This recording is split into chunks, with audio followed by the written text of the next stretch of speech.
applicants go up, then we can all go up together as a committee.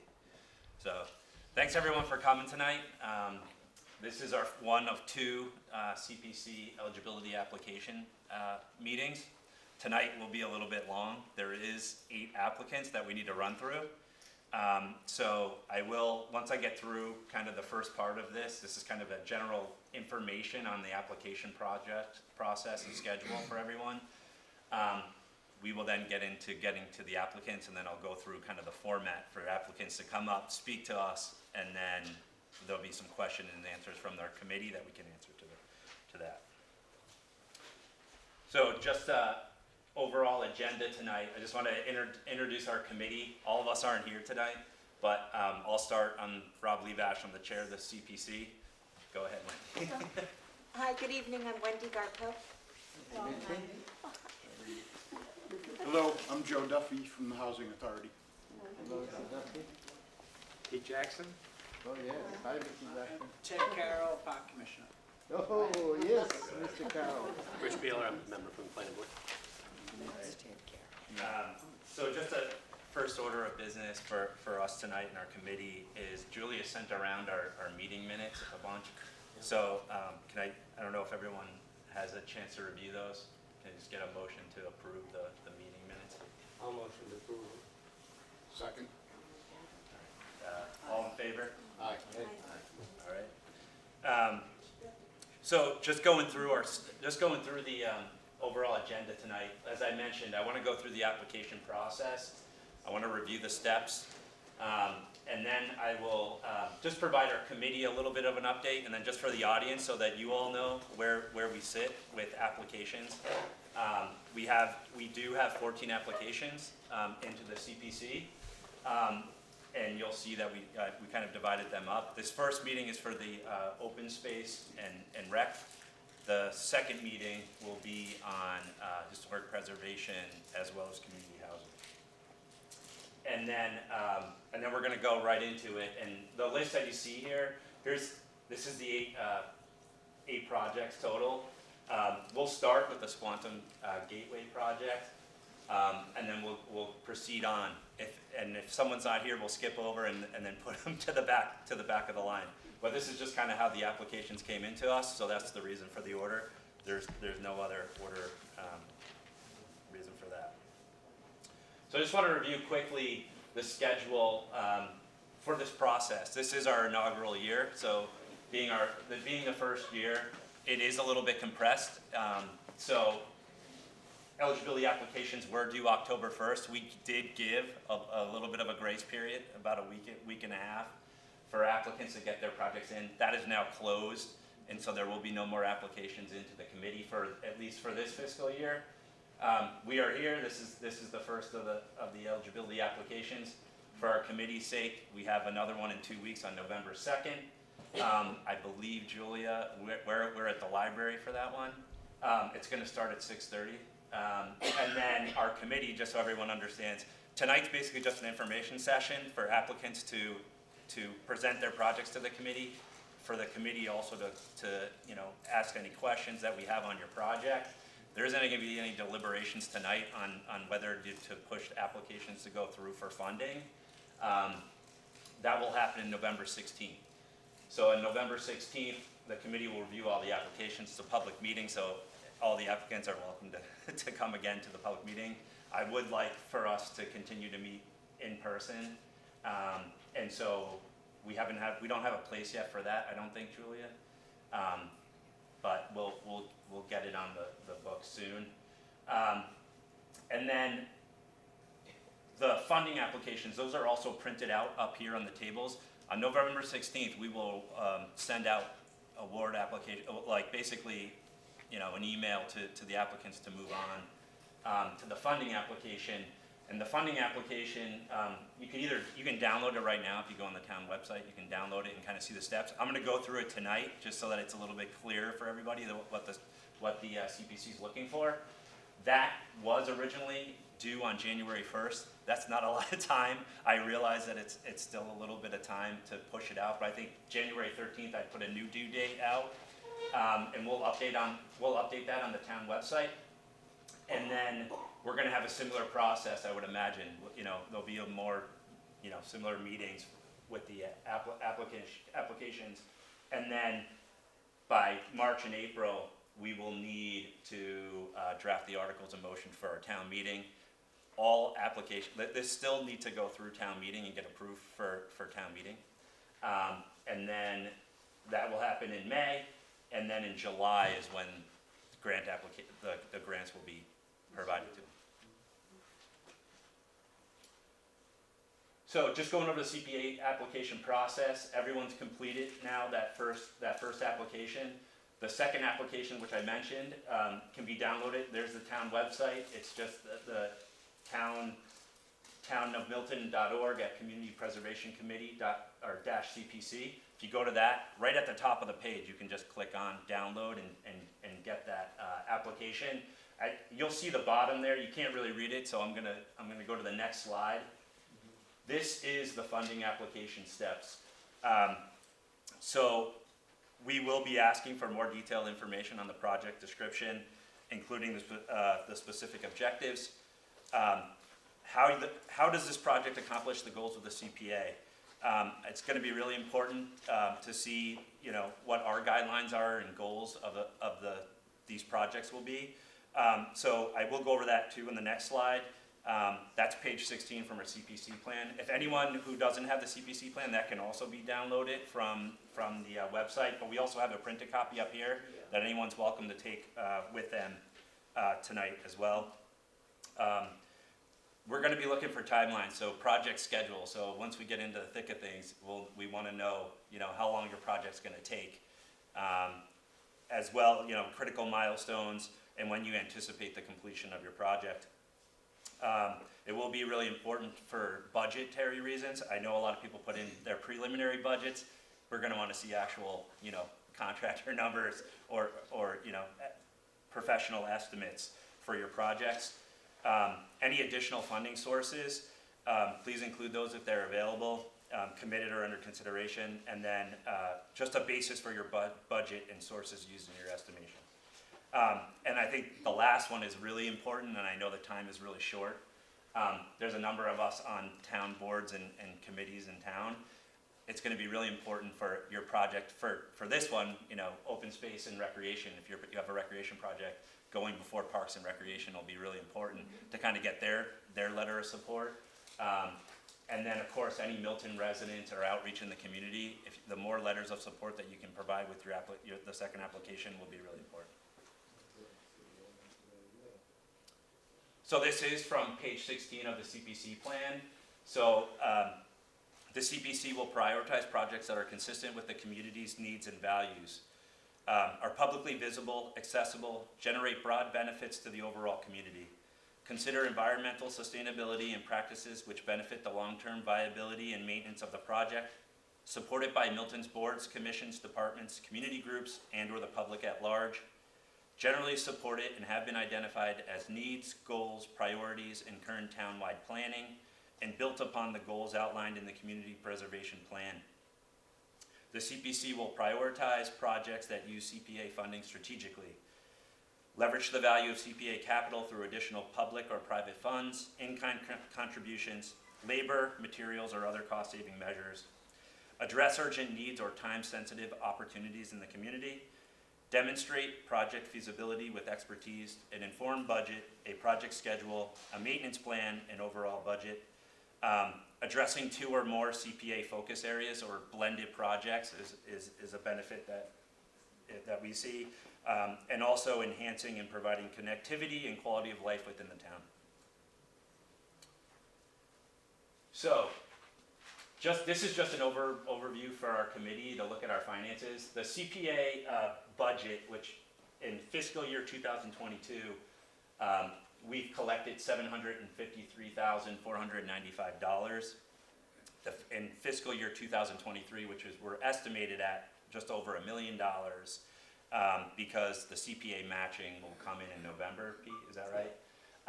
And so this is just a breakdown of those funds. The total value of the CPA funds is around $1.78 million. 5% of that goes to the admin funds, so there's 51,400 set aside for that. The 3 buckets, which is community housing, historic preservation, open space, and rec, all at 10% is around $178,000. And then the budgeted reserves, which is the rest of the 65%, is just around $1.2 million. So the total available funding, if the committee elects to use all of our funding, would be $1.73 million. And what I did was just equally distributed that across the 3 categories, just so everyone has an idea of what that looks like. It's around $575,000 per category, if we choose to do that. That's up to our committee. And so I think there'll be more of a discussion, I think, when November 16th that we go through this. But the one thing I liked was that we do have a number of applicants. I think there's 5 applicants for historic preservation projects, 8 on this project, and then there's the 1 for community housing. So that breaks down, as you see on your screen now. I know it's a little bit hard to see that. We will be posting this to the town website so that the public can see this. So the first one is the Affordable Housing Trust, which has asked for 1/3 of the money. The 5 projects for the historic preservation is the Forbes House, the town lockup, the town lockup at the town landing, the Milton Library Digital Preservation Project, the Milton Fire Headquarters, and there's the Spalding Garden Masonry Stabilization Project for that. And then, of course, the 8 projects that are hopefully here tonight is the Turner's Pond Path Improvement, the Milton's Farmers Market, Pepperly Playground, Pope's Pond Pedestrian Bridge, Squantum Gateway, Milton America Baseball, the dedicated pickleball courts, and the LED stadium lighting upgrade. And I think what's important to understand here is that the total CPA money requested is around $3.5 million. So I just wanted to put that out there that we are looking at about a budget about 1.7. So obviously our committee's going to have to make some hard choices with funding. I do want to also mention just to our committee that we do have the option to bond for projects. And so that may be something that we consider down the line if there's projects that we think would be reputable to bond for. I only put down on this tracker 2 potentially that I saw or that had asked for bonding money, and that was the Forbes House and the Milton Fire Headquarters. But I think that's for a discussion later on and for November 16th. That brings us to our eligibility application review. So the way I want to do the format is to give any of your applicants, who is a speaker for your application, 5 or 10 minutes. You can come up. Our committee can come now up to the tables. If you have a presentation, we can plug it in my computer and you can show it. This is as informal as you want it to be or as formal as you want it to be. And so you'll get 10 minutes max. I am going to be a stickler tonight with the time, and I'll put you on the clock for 10 minutes. And then if 10 minutes go by, I'll let you know. And then our committee will have 5 or 10, we'll have 10 minutes to answer, and then we'll go on to the next. So, John David, if you want to go first, I have you up there on number 1. I guess I was the first. Yeah. Do we have? You're going to go over the Turner's Pond. Were you going to do Turner's Pond? Me? No, Kevin. Oh, Kevin. Okay, so you're here to do Turner's Pond. I just want to go quickly through. So Turner's Pond is here. I know Scott is going to come for the Milton's Farmer Market and the Pepperly Playground. I think we're going to move those to 5 and 6, actually. So is the Pope's Pond Pedestrian Bridge. John, you'll be here for that. Milton America Baseball, I saw you here. I think a bunch of you are here for pickleball courts and field lighting. I see you, Sean. Okay, so it's all yours. So the presentation will come up on here. I sent it to Josh Lee. I don't know Yeah. if you can put that up. And then can this group see that behind you? I'm looking at you. I mean, you're looking at me, it's not very exciting. Okay. But, I don't know if you guys want to look at the, I sent it Let me see. this morning. Yeah, I think. Yeah, you got it. So I'll pull it up. So this project is something that,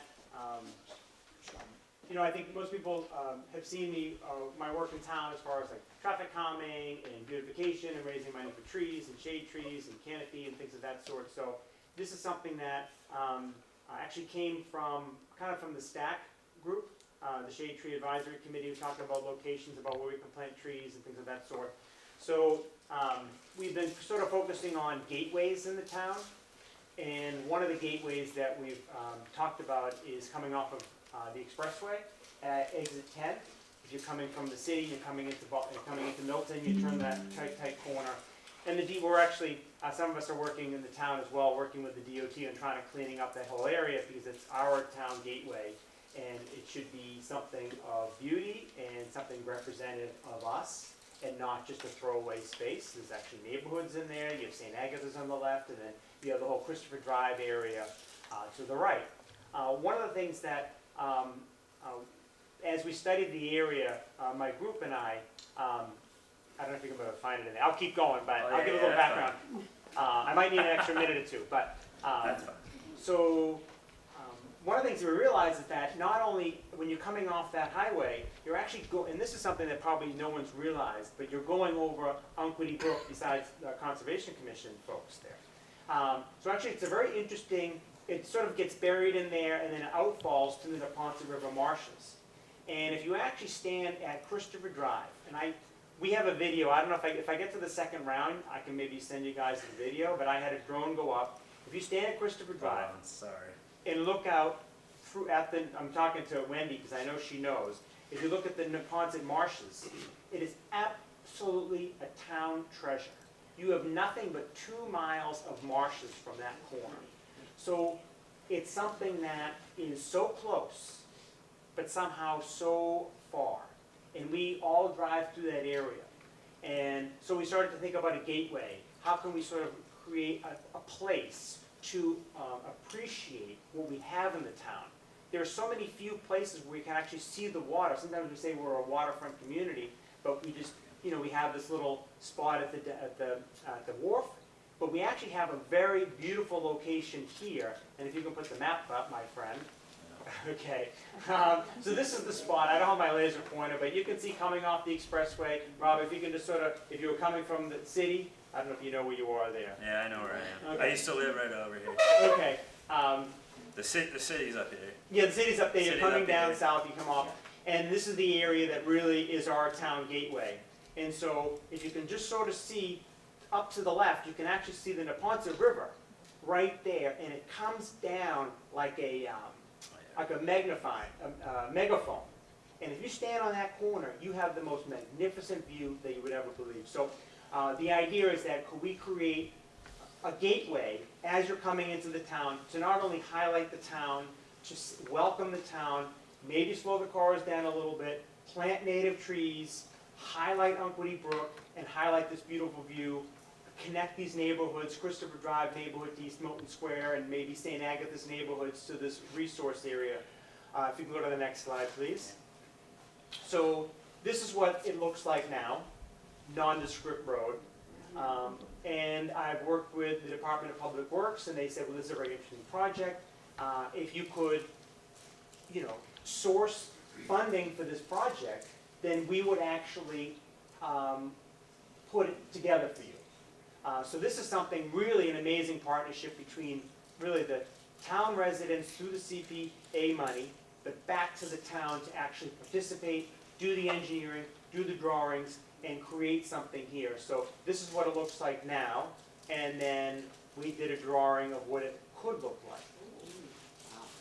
So here it is with swales left and right. You have the crosswalk highlighted, perhaps a welcome to Milton Town sign. You would have 4 Princeton elm trees, which are native trees, very stately, that would really make the gateway. And then you can sort of see in the middle there is a place with cobblestones. And that's an area where you highlight the Unquity Brook. And I think that's a place where you would sort of cross over this Unquity Brook and have an appreciation of these resources that are completely obscured from view. And if you just look to the right there, and actually we could work with the DCR and remove the Japanese knotweed that's all clogged in there, you would have the most magnificent view out to the marshes.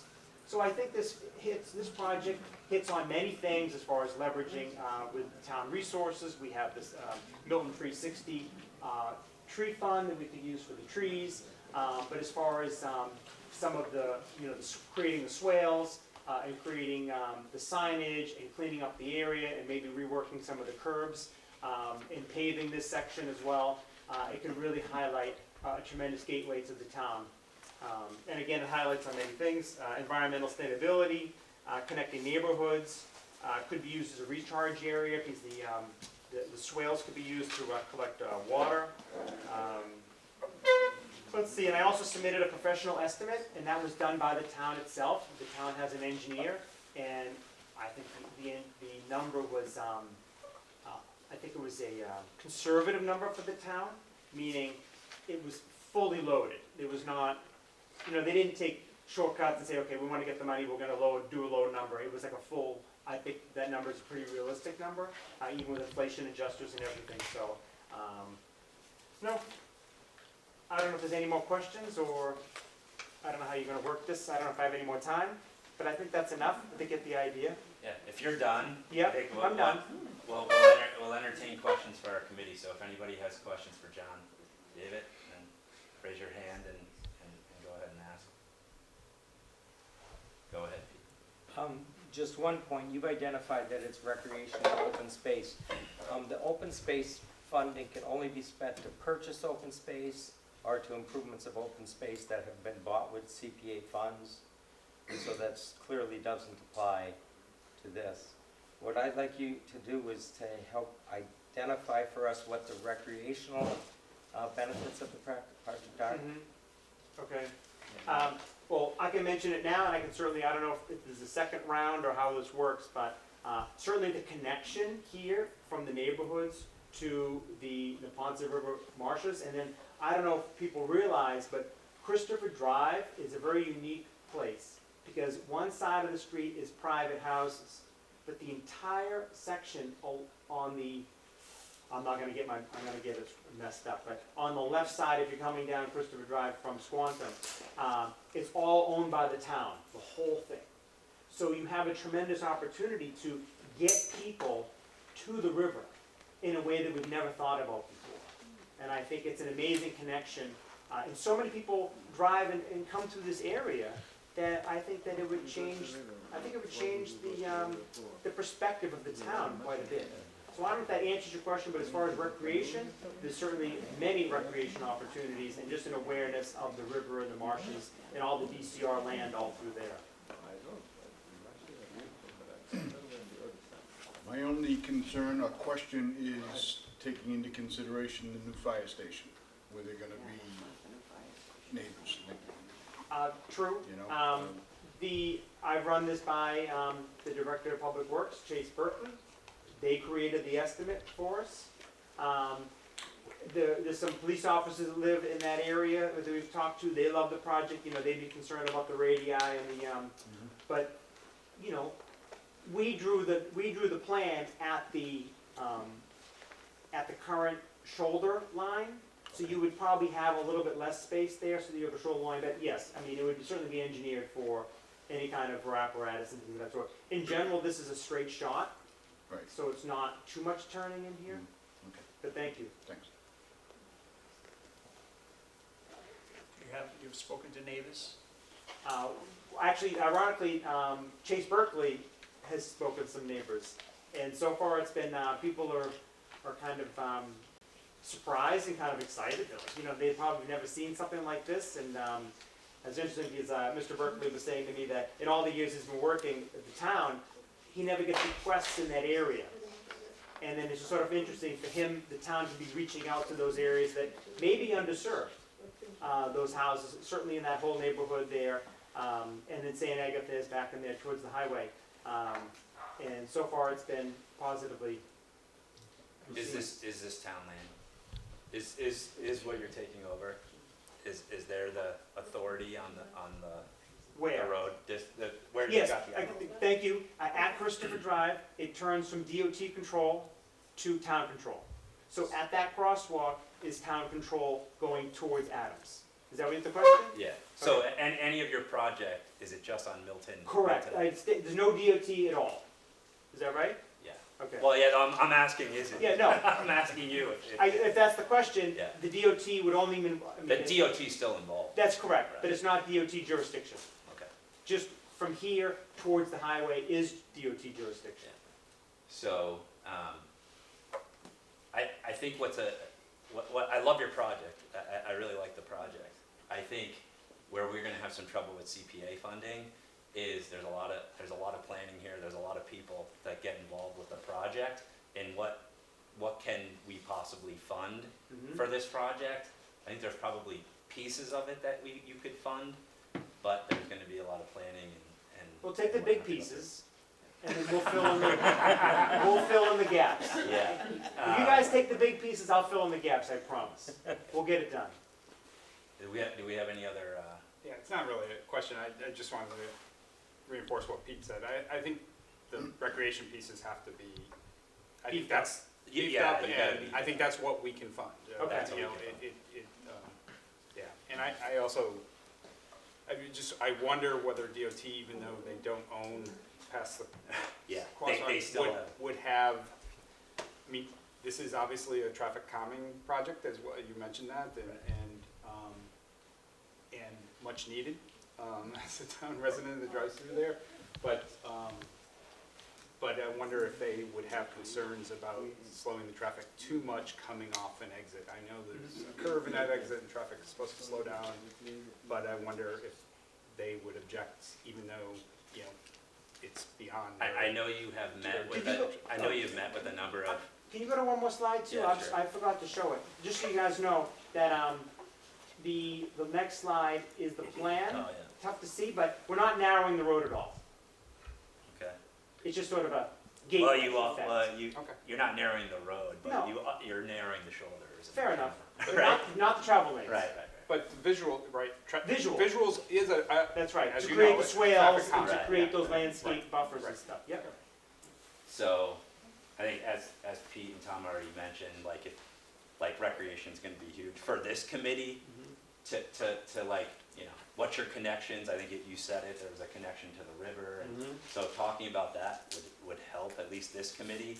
I think, you know, I think you've got a lot of energy behind your project in this town, and so I'd love to see it happen. I don't know if the funding will come completely from this committee, but I think it you know, I know Chase and everybody's looking at it, if you're working with Chase, you know. The only thing I would say is, as far as recreation, is that from the bridge here, the view and the gathering place, I mean, it's not recreation being on a bicycle or whatever like that, but I would say, you know, viewing the marshland, walking to this area and seeing what the town has to offer would be considered recreation. Walking in the town, I would argue, is recreation, something that we really should think about. It's not always in a football field with a fence around it and lights. I mean, it's what people do after dinner. They go for a walk. Is there sidewalks now in these two places? There is. Okay. on Christopher. Yeah, On go. Christopher, there is as well. I believe on the house side, but not on the river side. But that's outside the scope of this project, unless you want to keep going. Well, I mean, and obviously there's a lot of things to think about, and we probably have to move on. Yeah. So, but thinking it as a multi-stage project and making a walking trail down the town Absolutely. side, Absolutely. Yeah. further into the. And they're working with the DCR and cleaning it up and getting Yeah. boosting these view corridors. And there's a little opportunity for a vista there as well, to see the marshes. It would really be special. Okay. Yeah, Do you have any? no, just quick, comment, comment and question. Comment is, obviously this is the first one we're seeing, but it's an exciting project for me because this is what I feel like this money is supposed to be for, things that we don't normally have the money to fund in our town. And so that's exciting. The question is, it almost sounded a little bit, I don't want to forward you out, but that sounded a little bit like there could be other funding because it largely looks funded through, or the hope would be funded through this set of funds. But if we couldn't give the entire set of funds, would the DPW have funds for this or another? I would hate to speak for them. Okay. No, I'm just wondering if they mentioned it to you. Chase did not volunteer the Okay. information. All right. Good Could to he know. be pushed? Could we find $25,000? Well, Maybe, there's but- also grant money for Okay. road improvements and Yeah. stuff. All right. I'm just saying curious, what's yeah. out there, right? Yeah. I'm saying what's out there. Sure. That was a loaded there's other question, stuff- of there's course. other- That's okay, I guess to answer your question, if there was some funding from the CPA here, it would definitely give it a lot of chutzpah. Okay. And I think could push the project along, Okay. Great. okay? Yeah. I'll leave All it right. at that, there's other Thank people. you. Okay, thank you. Thank you very much. Thank you.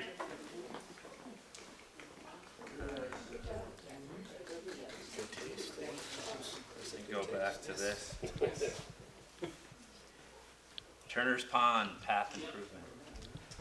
Mr. Chairman, I'm directly involved in this project, so I'm going to Okay. refuse myself and leave the room for the discussion. Okay. And I'll come back afterwards. Shall he do that? I mean, it's up to you. Are you all? I know I'm a non. I mean, we're not voting tonight, Pete, so it doesn't, you know. Yeah, I think the best thing for a recusal is just not Okay. participate. All right. I just wanted to clarify, is Pete recusing himself because of his involvement as a professional or because of his involvement? His involvement with the project, from what I understand. But on the Parks Department or Yes. as a On the- professional? Professional. Got it. Oh, so he's doing the work Is he on doing the the project? design? Okay, Yeah. that makes sense. That makes sense. No, it's a good point, because it's Okay. a different type of. Yeah. Yeah, Right. Thank there you go, that's fine. Okay, so the park department intends to resurface approximately 1,500 lineal feet of the path around Turner's Pond that has deteriorated since construction in 2010. We've secured $75,000 from department funds and a state grant. The most recent cost estimate is $150,000. We've completed state, local environmental permitting, and pending securing additional funds needed, we hope to complete the construction in 2023. And not only just redoing the path all the way around, we're gonna add benches all the way around there. There's 5 there now that are probably over the dirt, and then we're gonna propose to put 2 picnic benches in on the Central Ave side. As you pull in Central Ave, there's a big grass area. So, you know, if people wanna have a picnic or whatever down there, that it will be accessible for them. And, I think that's it. Any questions? Any questions for So the, it's on all, the entire. the whole entire path around, yeah, it's someplace. What's the path made out of now? So it's an aggregate, but we're gonna put an aggregate, with, called psyllium binder, that's gonna be much more durable and stronger than the original, product that was put in, but it's an aggregate, it's like a road-based, like, fine, you know, underlayment. So it's the path, benches, and what else? Picnic tables. Picnic table. So I know in the original project, there was a lot of advocacy around making sure it was handicap accessible. You're Yes, maintaining, Yes, you're not, that was, no, we're not Yep, changing, yep. we're not adding slopes or anything. Right. We're just redoing what's there. thank you. You're welcome. Any other questions from the committee? So the one plus to your project is it's half funded right now? Yes, yes, 75,000 and you're Yes. asking for 150. yes. Is that- 75. Was that estimate up to date? Yes, past 2-3 months. 2-3 months? Can you repeat that? They're asking for how much? Because it says 75. They're asking for 75, but Yes. the total Yeah, okay. project cost Yeah. is All right. that one. Sorry, I heard. all right? All right, thank you so much. Thanks. For your time. I don't see Scott here, so we're gonna bump to, oh, we can get Pete back. If you wouldn't mind getting Pete back. The Pope's Pond pedestrian bridge.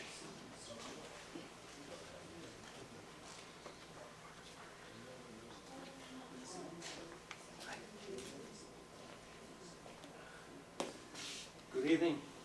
I'll solve for Pete. Is that okay? Yeah.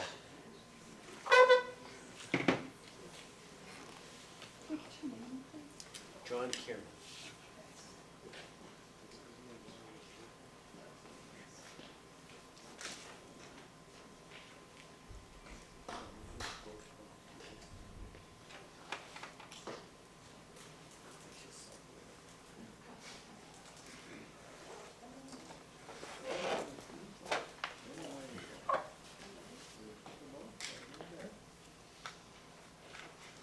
You're back. You can come back. Get off so easy.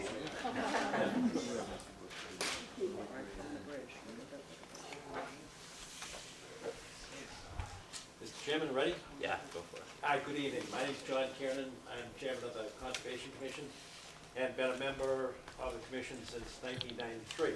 The only reason I mention that is because this bridge that's being proposed at Pope's Pond has been on the radar of the Conservation Commission for just about that length of time. This is the 30th year.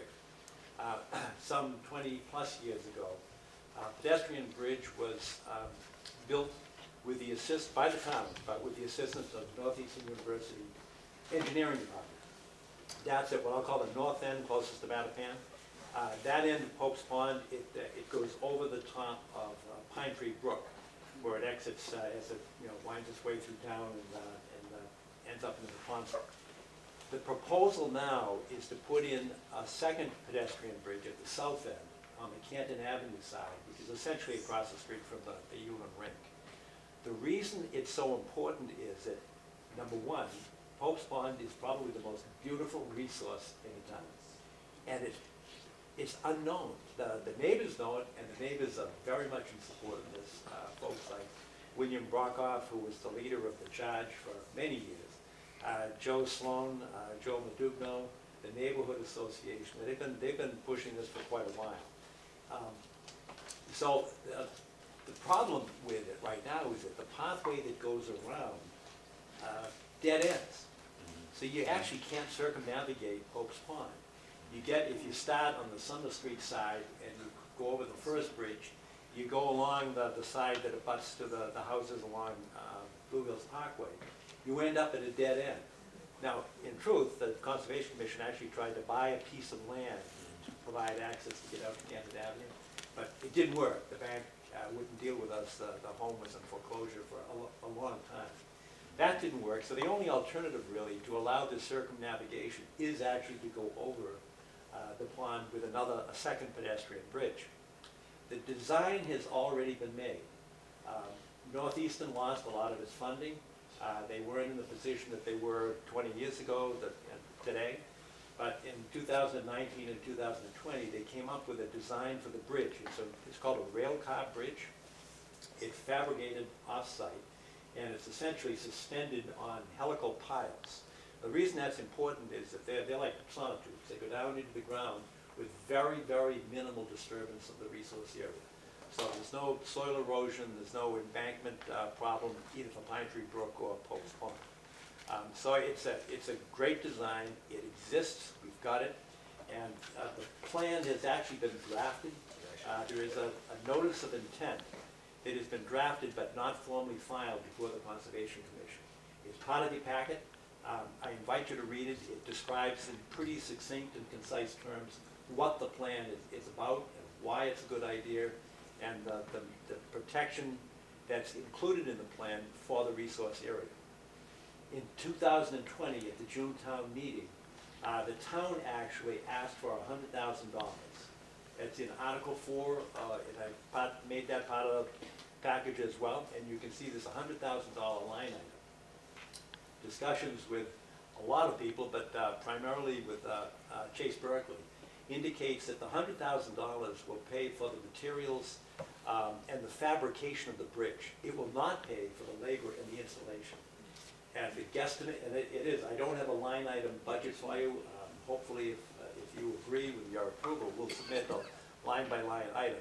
But the estimate at this time will be approximately $125,000, in addition to that which the town has already appropriated at the town meeting in 2020. And so that our application to you is to seek the funding for an additional $125,000. That cost would also include, the last component of the plan is to survey the area. And we do have to pay for a survey to make that part of the engineering plan that's been attended already to the notice of intent. Great idea. It's driven by recreation. It will allow hikers to circumnavigate a very beautiful area of the town. A lot of people love to walk there. As I said, after dinner, going out for a walk. It's an enthusiastic place for hikers and walkers and children and families. great idea, it fulfills your obligation to preserve recreation and open space. So I'd ask that you give serious consideration and allow the project. Thank you. Questions? Any questions from the committee? You I looked at the materials, can you, for our benefit, describe where, so coming from Peverly Park, I'm very familiar, I walked all of this, but entering the path from Peverly Park, where is the bridge that is proposed? Where would it be? How far into the trail?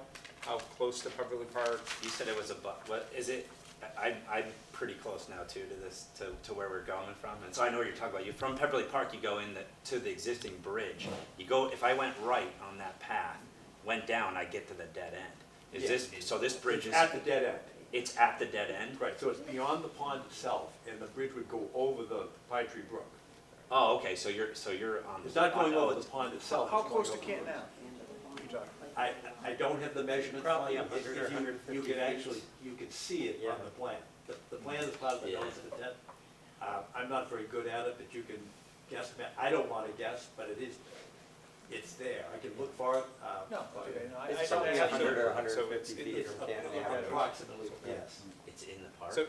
So, again, I'm trying to visualize this, so the bridge would, if the bridge is there, once it's built, Yes.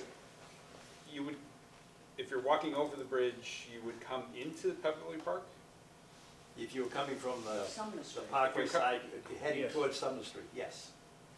But you would come So- into the established park area, as opposed to what I call the trail area, which is in the woods, basically. It would tie directly into the trail, but you are correct. If you could blow that up, I think we Yeah, I can don't know. probably locate it.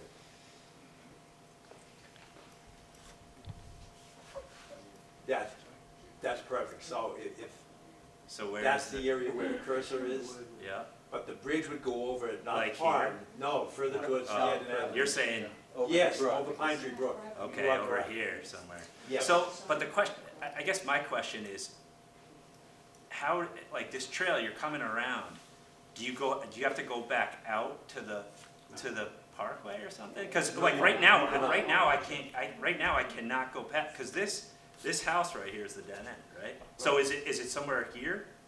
No. It's a little bit closer to Canton Avenue, but yes, you are correct. It's somewhere where it, cause it's It's right dead at ends the here. dead end sign, Yeah. where it Must says be- dead end. That's It says basically private right there. property, that's where the bridge is. That's where the bridge is. Okay, makes sense to me. So I guess where I'm going with this question is, have you considered the impact, and I'm not saying this is a negative impact at all, but to people going into Beverly Park, you know. Maybe I make a big to-do about nothing here, but it, basically, the walkers will not be, they will be in Beverly Park. I don't know what the delineation of Peverly Park is. I know where the stone is, I know Well, where it's the the field field, is. the field. But it's the entire field. But Right. it would abut the field.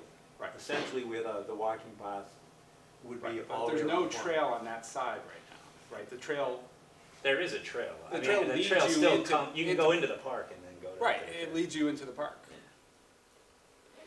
I'm partly asking a question because we have a proposal for Beverly Park Yeah. in front of us too, and I just want to, I don't think they're It's not incompatible. really gonna. But I don't think they're incompatible I at all, don't, I agree. but I think we should think about it. If we're thinking about funding two projects in the same area, we should think about how they're coordinated, Or how they planned. interact with each other, whether both applicants support this, and whether that's the best place for the bridge. So, I agree with you 100%, Okay, 1,000%. okay, that's all. They should be coordinated. Yep. yeah. Yep. I agree. Okay. Right. Is there any more questions from the committee? I think the only other question I'd have to think about is mandated accessibility for public projects.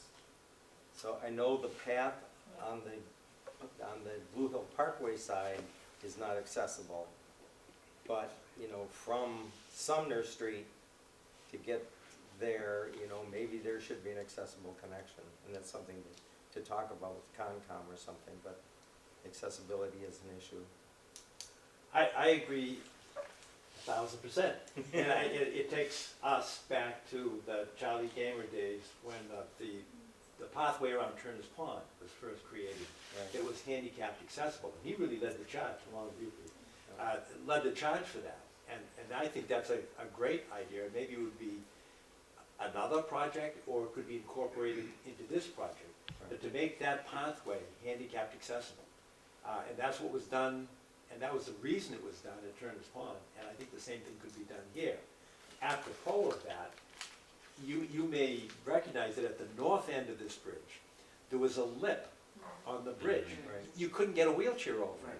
It wasn't huge, it was about, I don't know, Yeah. 7 inches. You couldn't do it.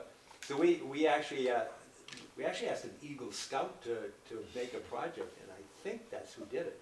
I know it's been done, but it took a number of years because somebody just wasn't thinking in ADA terms when it was built. But this one will be. So I think that's a great idea. As an adjunct to this or as part of the project. Yeah, I think even, you know, doing an accessible path around the whole pond, like at Turner's, would be very difficult and expensive. But even to get to the bridge, you know, so At that least the bridge accessibility, could that be people accessible. could get up on the bridge and look at the brook or whatever, not necessarily at this point circumnavigate the pond, but I think, you know, since we're spending public money and the project is supposed to be accessible, maybe we should look at creating a path from the street to the bridge, so this new improvement is accessible. But, you know, we can talk about that as the project progresses. I got a very quick question. So your 125,000 that you're looking for this project, you also said is the survey a part of that money, or is It that is. separate? That's a part of that money. And I've just done Okay. some. And is that just ballpark, that It's you're just ballparking it? It's just ballpark. Okay. Right, but I did call town council and I called Nick Milano to find out what the survey costs are. I know Okay. the schools are doing some right now, so I have some sense of what the cost is, and I believe it could be included in that 125. Construction's up 35 to 40% right now from the last 2 years, just so everyone's aware. So you know, getting up-to-date estimates on any of these projects will be very important for us. Absolutely. That's it, right? Thank you very Thank much you. for your time. Thank you. Thanks, John. All right.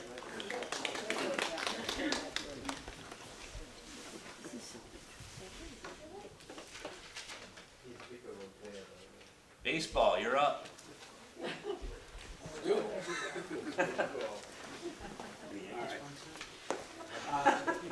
All right, good evening. I'm Steve Novak. I'm the president of Milton American Baseball, and on behalf of our board of directors and probably more importantly, our 450 participants annually, the opportunity to be here, we appreciate. So thank you for considering our application. Our application is to replace existing fencing at the Mary C. Lane Field. What it does right now is backstop and dugout areas.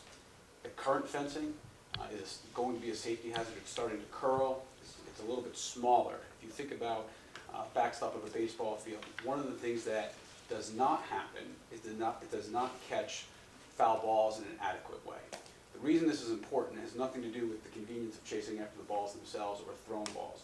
But I think we're all well aware there's also an adjacent playground that recently received an infusion and has been recently renovated. So the number of participants that are both on our field, particularly from the spring, summer, and fall months, leading into what happens at that playground, not just from our participants, their families, and their siblings, but others who just may be at that field, truly does become a safety hazard. So we've designed a new backstop to try to go ahead to catch all of those respective balls, create or mitigate the safety hazard of not only those around the field, but certainly those on the playground as well, which is adjacent to it.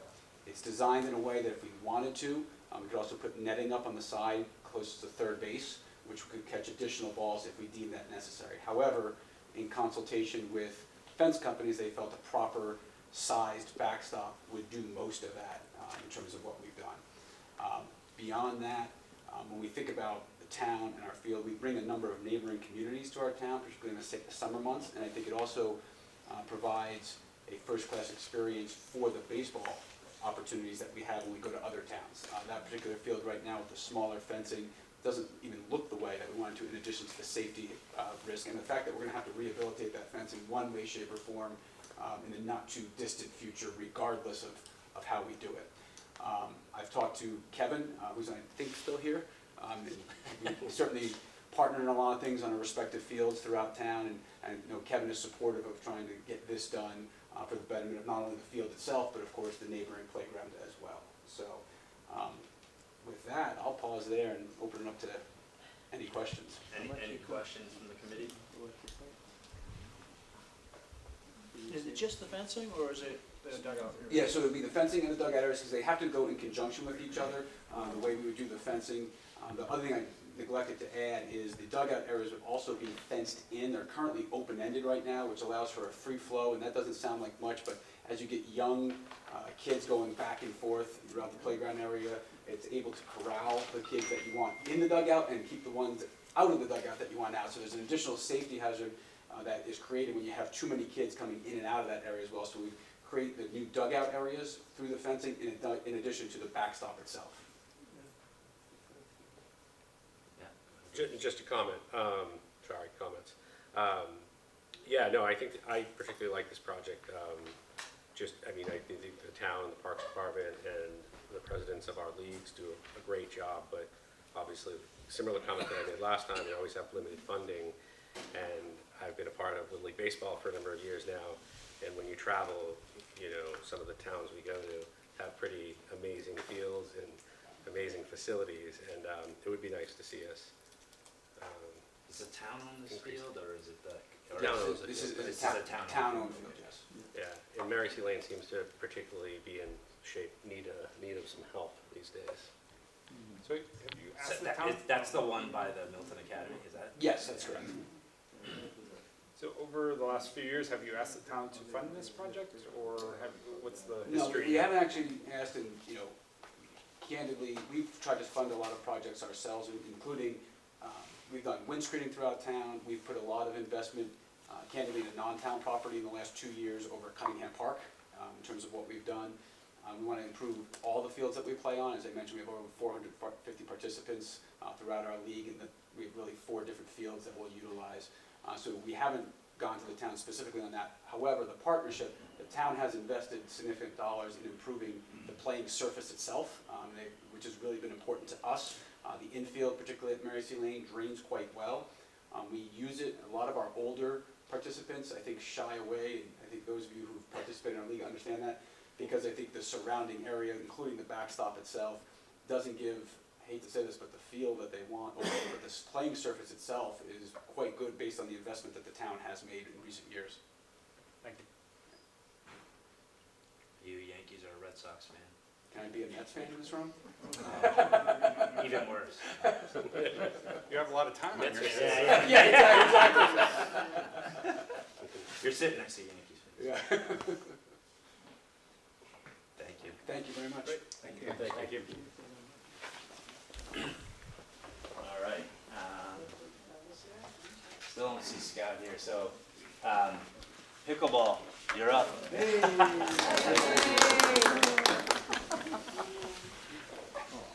So as you can see, we have a lot of energy behind our project. If you're here for pickleball, raise your hand.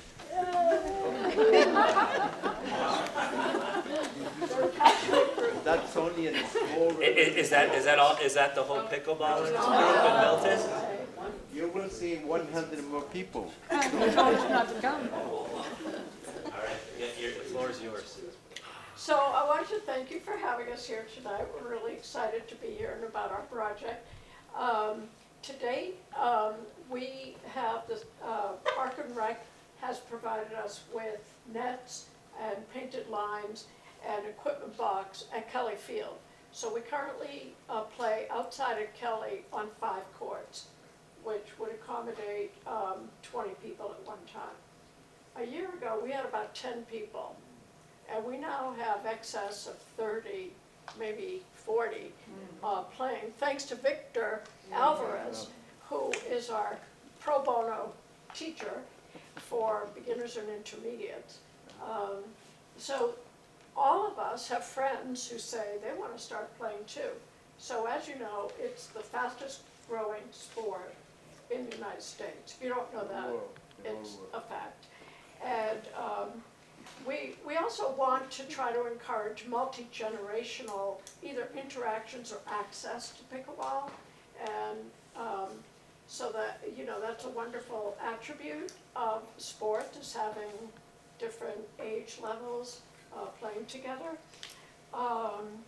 So to date, I've talked to, or we have, one of us has talked to Conservation Commission, just to make sure there's no wetlands in our proposed site.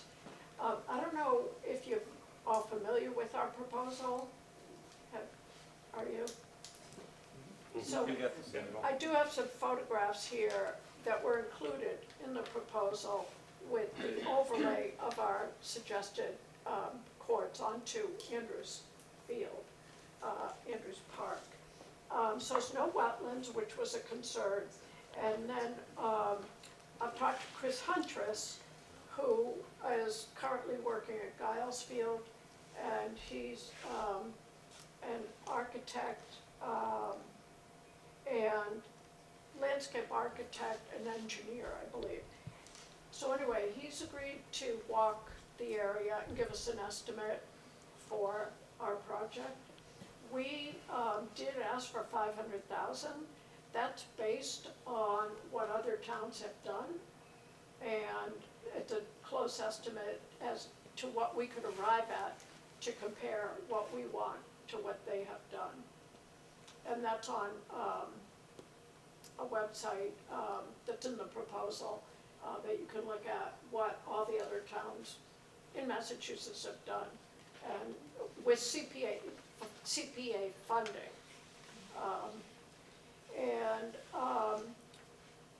We have talked to a couple of neighbors in the area. We anticipate that that will be something that we have to work on and talk with them about the benefit of having it there.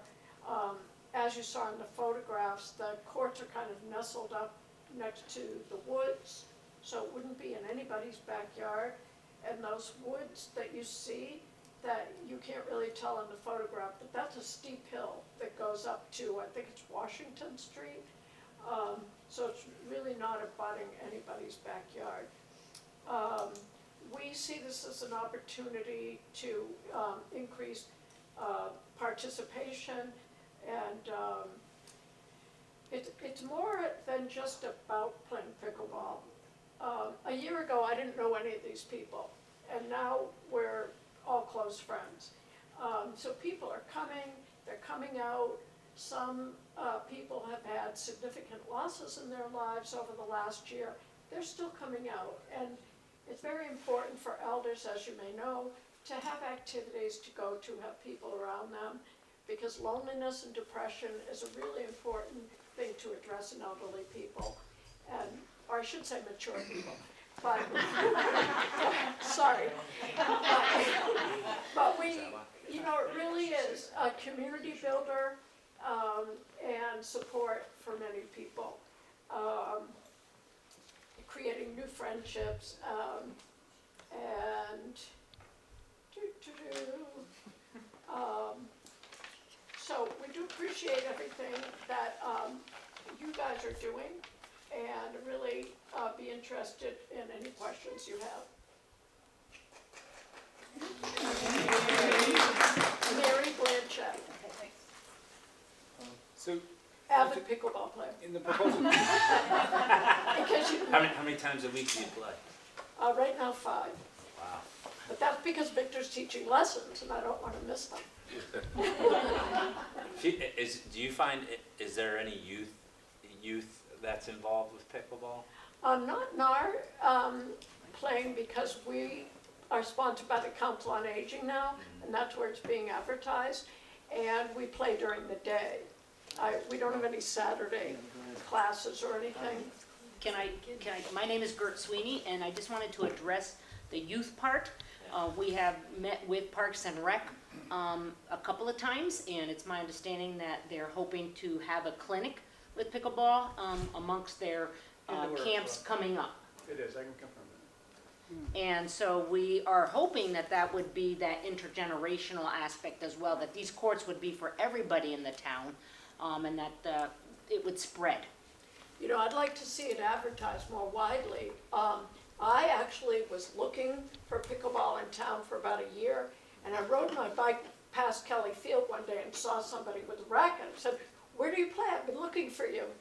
Because I've been looking on Department of Parks and Rec for pickleball. And she said, "Oh, it's Council on Aging." I never realized I should be looking at the COA website to find pickleball. So it's kind of a secret. You know, like if you're not over 65 and getting their newsletter, you don't know about it. Hi, I just want to speak to the piece about young people.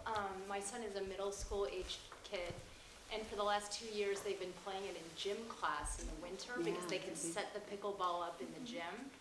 And he loves it, his classmates love it, so young people really are engaged in this sport as well. Thank you. Yeah. I had one question because, like, we have tennis courts in town, right? That's basically what you're using now? Is it just inadequate Yeah, to we the sport? are requesting dedicated pickleball courts. The tennis courts are okay. We don't, you know, we have to set up and take down nets every time we play. And so one tennis court, we've got two courts set up on each side of one tennis court. And sometimes the background isn't wide enough, so it's not really enough space. You can play a pickleball match on each side of, two matches on each side of it. They're lined up there now. The tennis court is not ideal for pickleball. And then people do show up to try to play tennis. Can you, you're asking for 8 courts, right? Yes. So your proposal is for, remind us again, was it like four at Andrews and 4 somewhere No, else? it's 8 at Andrews. It's all 8 at Andrews? Yeah. Or That was my question. Yeah. So you have option 1 or option 2 in the proposal? Yeah, we have option 2. I mean, you have the proposal in front of me. It's option 1, Andrews Park, and option 2, Kelly Field? Yeah. Is that? Yes. Yeah, Is that so, I mean, that was just like a backup plan, if for some reason Andrews didn't work out. No, that's fine, but That's fine. I guess my question is, why Andrews? Oh, Why did you select Andrews? Kelly Field, was that just for 4 courts? No, I think the reason we were thinking of Kelly Field right below St. Mary's, behind that red building there. Initially, and it can fit there. We did go to the town engineer's office. 8 courts will fit in the space that is needed. However, we were receiving information, and again, we were in frequent contact with Parks and Rec, and it was our understanding that neighbors might not be too excited about having more buildup in that particular place. I guess they've resisted maybe dog parks, other things in there. The basketball courts have been removed just because of what was going on. And then we went over to Andrews, and we saw that large expanse of grass that seems not to be really used. The soccer field is straight, the ball fields are off to the right side. We tend to play during the morning, so parking wouldn't be an issue. One of our members is an avid pickleball player, and she lives in the neighborhood, and she felt that the neighbors would be pretty receptive to it. So I think we felt it was more feasible to go with the Andrews site, considering some objections from the neighbors. So it would be all 8 courts at one site, preferably at the Andrews Park. And we have met with Parks and Rec, and they seem to have given us the blessing to continue to push forward with our project. I would also add that even though it's a large lump sum of $500,000, I think we are open to receiving any kind of funding to begin the planning and the groundwork to begin building and looking into it more specifically. We don't have money to do that now. So I think it's very early on. I like all your energy and everything. I've said this to a couple applicants that are here, that, you know, we may want to consider like planning or whatever for some of this stuff, because it's really early on. You've got a bunch of different options. You've got to go before a bunch of boards and committees. You know, I would still have a number of questions like, are you gonna have lighting on your courts? Things like that. You're obviously gonna have to deal with a lot of residents or neighbors, I think, so, yeah, I would just consider that. Because it is a large sum of money as well, and it's, you know, you're very early on with the. But it's impossible not to love the energy and how Yeah, organic this group absolutely. is and what you are doing for mature. I said at the Park and Rec meeting, I drive by up Brook Road on Tuesdays and Thursdays, and if you ever driven by there, it looks like there's a tournament going on every day, and I love that. You're getting seniors out of the houses, and you know, it's such a great group. It really is. Thank you for what you're doing. Thank you. I had trouble seeing the picture. Where, was it near the tennis courts in Andrews? Is that what it was? No, And No, was it up on the up hit, against the like, hill. Oh, okay. I know what you're talking about. Yeah. up where the snow hill is? Or, No, not in the back. That's up to You're the from the place. softball. Can So that- does that anyone photo use be that, posted? does anyone use that now, Ted, for That would be like soccer. soccer? No, it's just grass. No, no soccer, Dead space. no soccer. Can I? They're not all the same. Oh, they're all different. This one's a pretty good one.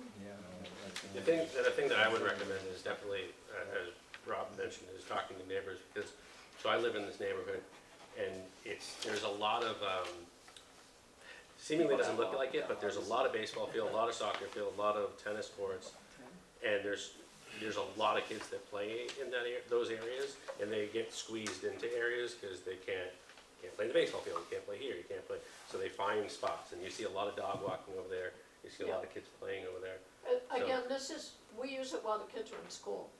Yeah, no, and, well, But it's- but it's permanent. but once it's put in, It's you'd be playing you're on not cement. gonna- That's true, Yeah, yeah.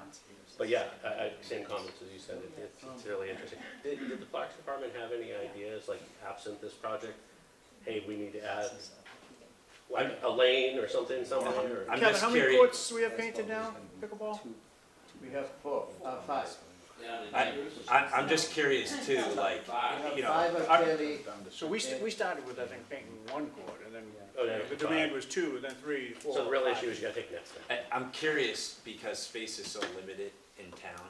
I mean, I have youths that are in town, and we're going to Canton to go play soccer now. Right. And so, would you even, like, why the number 8? Could you do with 4 courts? Could you guys start off with like 4 courts somewhere Well, and then we do know 4 that, courts elsewhere? you know, the number of participants is growing so rapidly, and if we build courts, more people will come.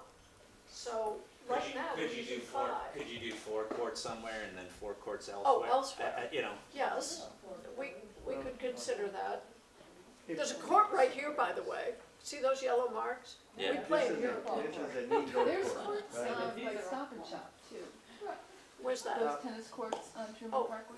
But is that? but that's, Milton? yeah, it's Boston. Yeah, DCR. yeah, I mean, if you're ever looking for another place to go. Oh, okay. Well, I'm just wondering too, for town, like if you're gonna grow your sport, is it better to divide them up too? Well, that's a And good get more option. accessibility You know, to more people in town. parking, different places. You know, go to Kelly something. and go to, that might end up being more expensive. I mean, a big part of this expense is the ADA pathway to access the courts, you know. So if you build 2, then everything's gonna be multiplied, you know. I mean, that's a great thought. Maybe eventually we can do 12. I'm just thinking, you know, $500,000 as, you know, is a big sum of money for this group. That's why I wanted to put it out there too, so everyone understands what the budget that this committee's working on. Yeah, and we have to get our budget. Are we able to begin with a certain sum and then reapply next year for more? Yes. I think that's also something we're very open to. So it's not that we would expect the 500 now, but I think to do 8, that's what it would cost. To start, we're willing to take something to start the planning and the research kind of work. And it is important to mention that the $500,000 that we have stipulated in there is based on estimates from other towns. And in this particular case, it might not be that much because, you know, the $500,000 includes Drainage includes all the aspects that maybe is not there. Right. So therefore, the price is gonna be less. Right. But the only way to find out is for us to give you some money, so we can go ahead and start the planning, hire the engineers, the people that needs to present the project to you, and then we decide. But again, it might not be 500,000. Right. But if you start with 4 courts, the town's gonna have to spend more money in the future to give us 8 courts later on, another $500,000.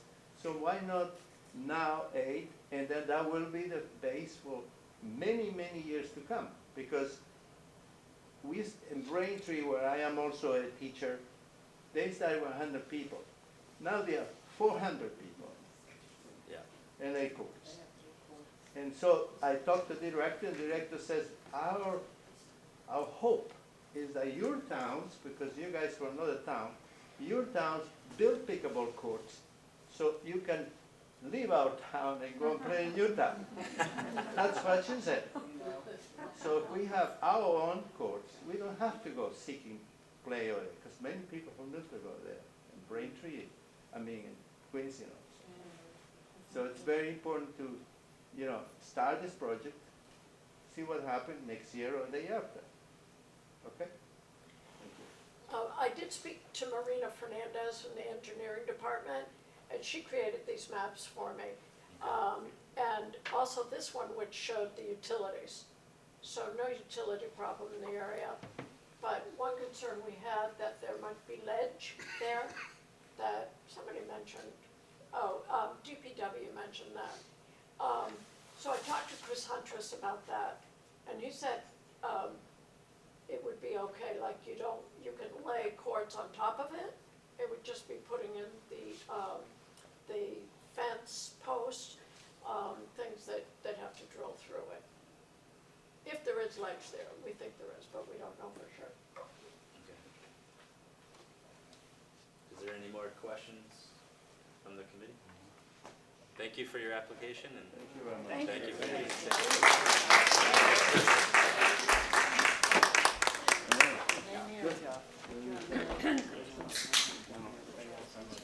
Scott, I see you're here. You want to, you're up.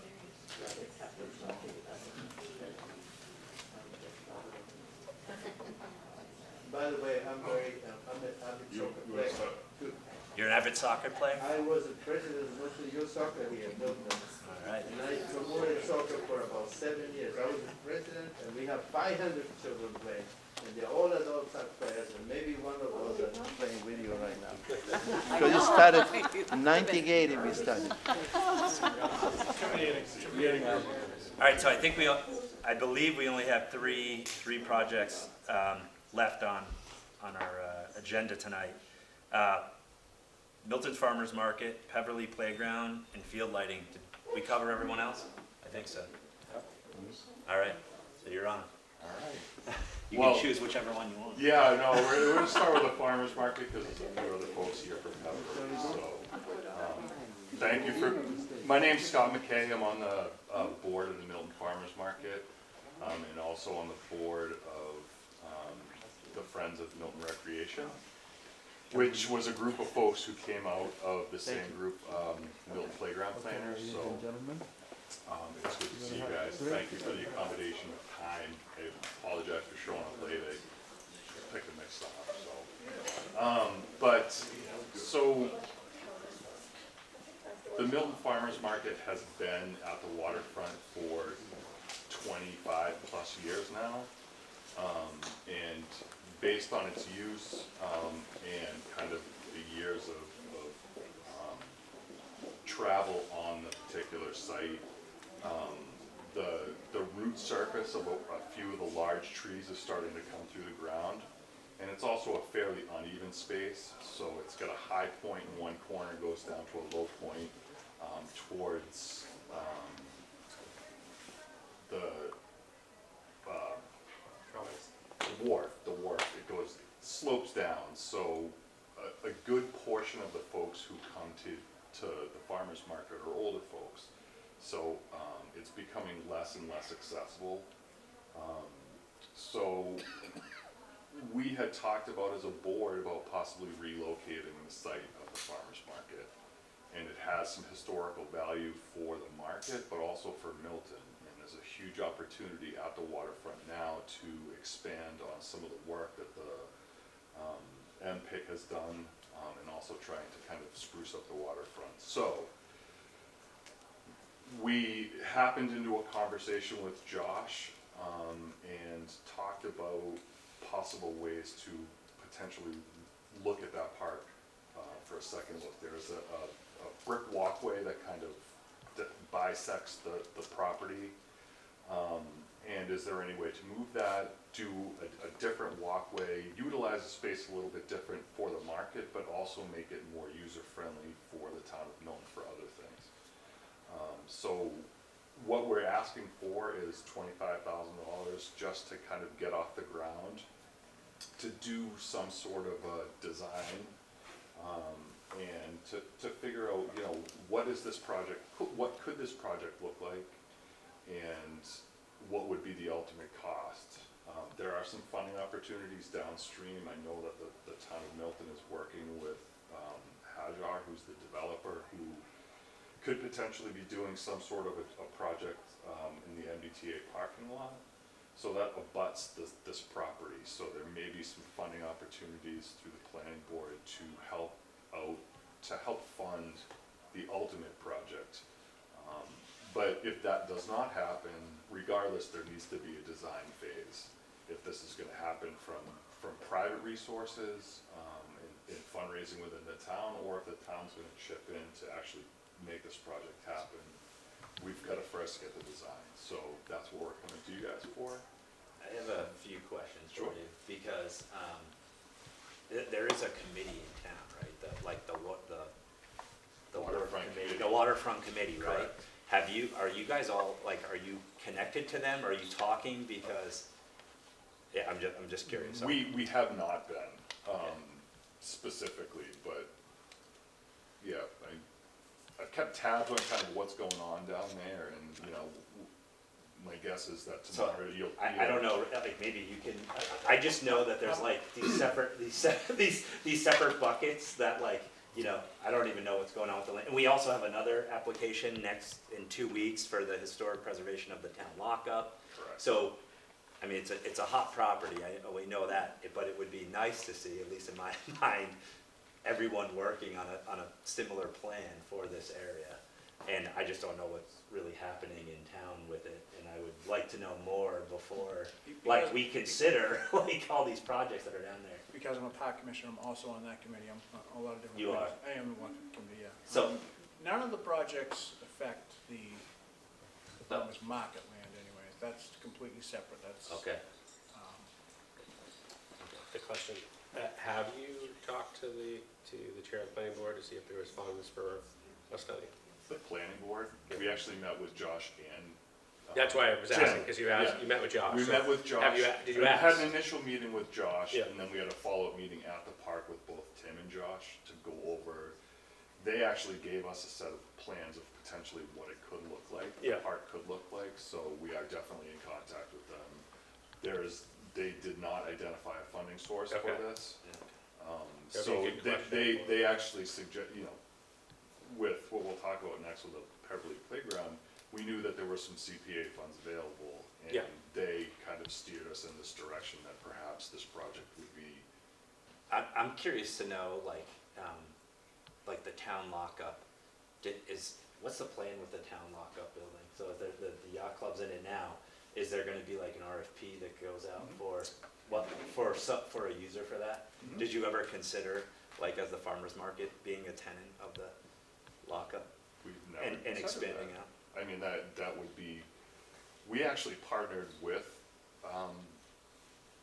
the, yacht club to use some storage space on their facility, and we actually used their restroom the days that the markets are open, so, again, I think the use of town landing and the lockup facility is kind of out of the market's purview, but it's definitely something that the town is considering, you know, who's gonna be the tenant, who's gonna use that space. Well, I just Soon. imagine, soon, it's gonna be going out there. Right. And There's it just also seems like a been- huge opportunity then. There's also been a lot of conversation with the city of Boston and some of the planners to connect the Neponset walkway to Town Landing. Right.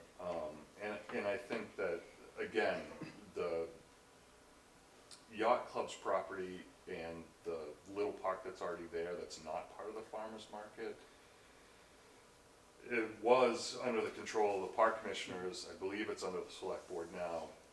And the same with the park where the farmer's market is it's a separate pocket, and there's some conversation whether that's parkland or select board land, but I think in any sort of a development down there, it's important to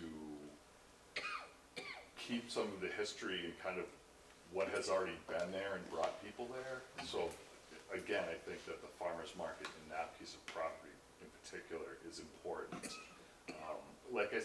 The one thing that I didn't mention in this is we would be interested in doing some grading changes, covering up the root structure that's there, and possibly adding some sort of either a gazebo or a stage to down there that you would be able to use it for. The farmer's market has music during our sessions, but it would be nice to have some sort of a space to also be able to have concerts or shows or, you know, theater in the park or something like that down in the same space. Any questions from the committee? Nothing? All right, on to your next one. Oh, and the farmer's market's open tomorrow. All right. Scott, Sure. There's the excuse me. Sorry. Do you have a survey for the project, or is that part of this? It would be Fund. part of this as well, yes. This is probably a dumb question, but moving it, does that allow more spots to park for? Moving Moving the farmer's market from where it is now, it doesn't, you're not changing much more than adding. We wouldn't be doing anything to the park itself. Okay. Besides leveling, you know, Okay. Leveling. keeping it as a park the way it is. Okay. They're trying to just, they're improving. Right. All right, on to your next. Beverly Park. Do you want to come up? Yeah. Can't see all Do you want to come up too? I'll represent them. You can kick it off. I'll follow your lead. All right, so, Peverly Playgrounds.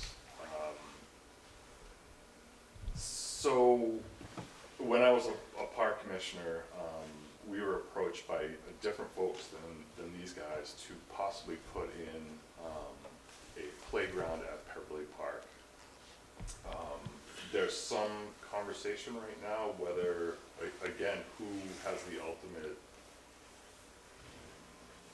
control of that land, whether it's parks or whether it's for general use or if it's within conservation's purview. So there's some discussion about the property itself, and kind of downstream could affect whether this project is happening or not. That's kind of the latest. Legal's involved in it, but there was another group, I like to say, Peverly Playground Planners instead of Milton Playground Planners, came forward and again did a presentation to the Conservation Commission, Parks. They asked us to get involved. Former Milton Playground Planners Board has been involved.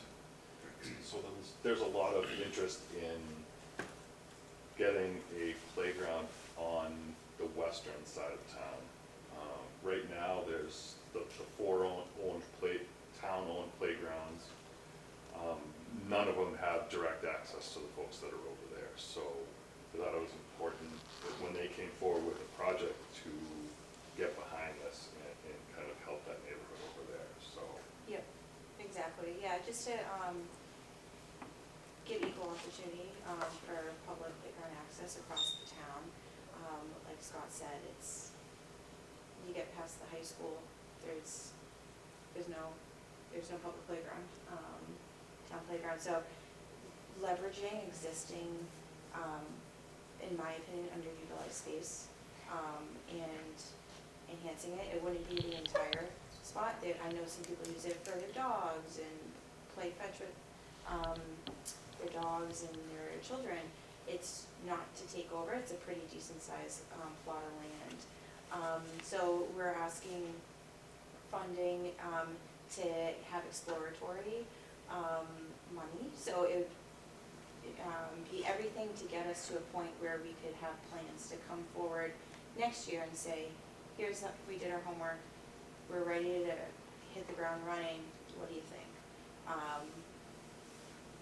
Yeah, I'll say too that Jackie's done a really great job socializing the idea with at least Yeah. people in our immediate community, and we would be happy to do more widespread research just across town to see how on board people might be with the idea. But generally, it's been really positive reception, and people are, you know, really, really looking forward to potentially having something on that side. So I think if we got the initial round of funding for these exploratory plans, and then we're able to resubmit next application round to really break ground and get something going, it would be super exciting. So, the Pope's Pond pedestrian bridge, we heard from this evening, was a little bit before you showed up. And it was, it does connect, the bridge does connect to the park. So I think that's just something to keep into consideration when the planning of this, potential planning of the project, and I think Tom mentioned that as well. I'll just give you a comment. I live on the west side of town now, and I wish my kids had a place to play. I have a big front yard, but I would love them to go to a playground without getting in my car and going to Shields Playground or one of the other playgrounds that's really far away. So I am a big proponent of this project. But I think, you know, obviously there's a lot of planning to do. Some of my questions that I would ask of you is like thinking about parking and stuff. There is no parking there, so if you bring people in, if people are going to come at this place as a destination, where are people going to park? And so, you know, there's probably a lot here to do over the next, you know, whatever, if we decide to fund something like this. There's a lot of planning here to think about, and especially like the, you know, of course, neighbors that are nearby and everything else. Is there an obligation to provide a certain amount, because it is technically a park today, right? It is. And there is no parking I think provided, so does it change, does it flip it There's into a a certain lot different of parking category? on some. There is Yeah, and parking, people but have seen strings of no right. parking. You could have like on-street parking. Okay. It might be something to consider though with the town. It's a like wide street. It's a wide street. But it would be so- something nice to think about, because it's tough when you can't get there and park. Right. In a perfect world, I would see this park as, you know, a great walking, path around the pond and a playground and possibly some parking on the site. But it's chapter There's just- 97. you don't have the It room. could potentially be chapter 97 land, and are we gonna Right. give up idle park space for parking? I just don't see that But happening. and I guess the big question, John sitting back there, is like, this is conservation land, right? So, If it is conservation land, you sound like you might not be able to do it, is it that you guys don't agree on the project? so, It's still up in the air. okay, still up there. Legal's involved in it, and trying to figure out what the potential could be there. Stumbling block could be for now. And that's something that I had discussed with John actually earlier today, is to say, potentially this project, the decision or the determination of what type of land this is could stretch beyond the funding cycle starting next year. Is there a time limit to when the funds could be used if they were already earmarked? It doesn't really, there's not like you have to get it in a year, but, There's not in the state statute. We could, in the grant in agreement. the grant, we could put a we term. could, yeah. Right, we could choose to do that. Yeah. If there was a concern about the project not being viable, we might do that so that we can claw back some Claw of the back money. some money or whatever. But The other that's- piece that's- that it kind of, if in fact Peverly is not the place for it or cannot house this, would you suggest coming back in a year from now and asking potentially for a different location, or could this funding be used for a different location? I mean, you are the applicant, so I think, you know. I mean, if we put a playground on the west Anywhere. side of Yeah. town. I mean, to you know, be is honest, that- like, you know, I live over on that side and I don't really know of another location that I can think of. Well, you know what, there's Flatley Field. Flatley's the only. So Flatley's pop, like, you've got soccer down there, and could you potentially put, you know, a playground somewhere around there? I know,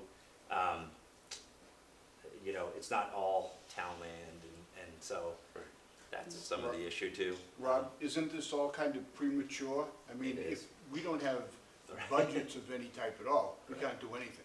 Right. So if you don't even know where you're gonna locate it yet, you know, if that's, you know, becomes a real issue. I think you're a little ahead of the game here, as far, I think we need considerable more information, you know, let alone can you put it there, you know? Even beyond that, we're gonna need significant more information before we can do anything. Is that not true? Are you talking about- It sounds like you're just looking for funding on. Well, he's not, yeah, I think that they're coming to our committee looking for money to plan. Right. To plan for Planning, funding. okay. So Yeah. it's not for the playground itself. No, it's not for physical structure. Okay, all right. Yeah, Pete. If you're invited to submit a full proposal, you'll have till January 13th to put your proposal together. I think that gives you time to work with the Conservation Commission, to work with the legal department to try to settle this project a little bit. I mean, I think that side of town desperately needs a playground. I think that's a very appropriate location. The issue is more legal and coordination. If indeed you find that it can be done there, I would suggest you talk to the Concom about doing like a joint application or something together, you know, signifying their support for your work on land that's under their jurisdiction. It would But- go a long way. But there's plenty, you know, January gives you time to settle some of these. It doesn't give you a lot of issues. time though. Not a lot of time, but I think people know pretty much what's out there. So, and kind of to your point, I do want to just mention that the folks that are involved in this project, these folks may not particularly have experience with playgrounds, but that there are people in the background who have already built 4 playgrounds in town. We know who the contractors are, we know what the costs are gonna be. It's just a matter of, can we nail down this location? Can we get past that block? And I think if that's the case, then we're gonna be shovel ready come. Yeah, And they're kind that's- of waiting in the wings That's for the us to exciting give thing, I them the think, for me go. of this project, for a study, is obviously those groups have already proved they can raise money Yeah. to Yeah. build Right. good Yeah, playgrounds, they're so that's, well-oiled that's okay. machine, and yeah, Yes. I mean, he has it in, but Yeah. he knows, we've already gotten them on board, and they're saying, okay, let us know when you need us to come in and get the process rolling again, so. That idea to me of the footbridge coming down next to Getting the to it. park, Mhm. you know, if these projects are approved and if they happen, that changes that. It's entire- transformative. It's a- That could be such a It pretty can be great. nice Yeah. little footbridge. You have older Yeah. kids, right? You take them for a walk around. Or I think it will be important though on that site to keep some open space and whatever else Oh, there. 100%. So, you know, but it could be a really great project. Is it Jackie? Yes. Do you live in that neighborhood or? Yeah, no? I actually grew up on Church Street on the east side where I was rolling in playgrounds, and then now Yeah, I'm right. living on the west side where it's very eye-opening. It And, is. and I just think it's something that could be really powerful. I grew up on Church Street, I will say Oh. that more people now, it seems like, use the park than ever before. Yeah. And I hear people say that. Yeah. I was just in the park with my son, my niece, the other day, and I heard somebody saying, I can't believe how many people are here. It's packed, Yeah. all the Yeah. time, so it's It- nice. For me, it was really attractive to have folks who live in the neighborhood come forward and say, this is something that we want in our neighborhood. That doesn't happen enough in Milton. Right. That people are like, not in my neighborhood, but for folks that come forward and say, this is something that we want for our. So have you, I'm just curious, like the nearby neighbors to the park, Yeah, do you people have? are like what's up, what's going on? Well, They do- heard do- more. but have- And do we're you- like, okay, hold on. Do you like- have their support, or do you, like? Yes, yeah. Yes. Yeah, I think we've had a lot of informal conversations with Yes. people, and if there was Yeah. some type of like formal mechanism in order to sort of demonstrate the conversations we've had, we'd be more than willing to supply that information, but Yeah. there's a lot So of I think- enthusiasm. It's been word of mouth so far. Yeah. And So you guys also missed like my opening remarks, that went over the funding application and the kind of the next steps. The fifth step in that application, which will be huge for a lot of these applicants, is community support and letters of support, and then support from other boards and committees in town. So obviously the Concom is a huge one for this committee to take into account. So I think. Or follow the lead of the pickleball players and just, Yeah. they had, I guess you came in Yeah, later, yeah, but yeah. they had about 20 They- people. yeah. I mean, we saw them all get up. It's a good way to show Yeah. support. Right, yeah, that's a good way to show support. As a So former- in terms of what we could show for support, some type of like a petition that we have everybody sign, or actual letters that people are writing, any of the above? Any like of the above. Okay. All the above. I think it'll be really important to get on like the Concom soon. If there's a, whatever their Concom, meeting is next, I would suggest meeting with them. And I know you're in conversations or whatever, but I think that'll be super important to talk, especially with the other project. I think it would be helpful. Cool. I'm excited for your project. Yeah, I take for granted I we hope have it right next to me, so I hope you get it. Thank you for your application. Thank you, guys.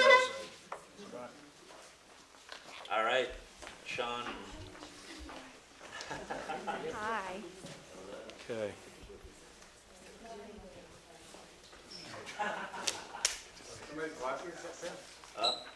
Scott, are those your glasses? Scott, your glasses? Oh, Julie? Or are they someone else's? Yeah, I think they're Julia's. Okay. Yep. Don't sit on them. Don't sit. We officially saved the most boring project for last. There you go. We'll just lull you right to sleep. Well, hold it, you're talking about softball lights, so. Yeah, exactly. Some of There we us go. are passionate about the softball. Oh, good. So I'm Sarah Skillen. I'm Sean Collins. So we are here on behalf of the Milton Girls Softball specifically, but also speaking on behalf of Milton National Little League and the Parks Department in regards to upgrading the lighting at the Lower Guile fields. There's a softball field, the Little League field, basketball courts, and then another. Middle Guile, by the way, don't. Middle Okay, guy. I'm Yeah. sorry. Big Yeah, one's yeah, going Thank on you the for lower that guile. correction. I was gonna say, Thank isn't there a you. project going on there? Okay, yes, I appreciate that correction. Okay. Middle Guile field.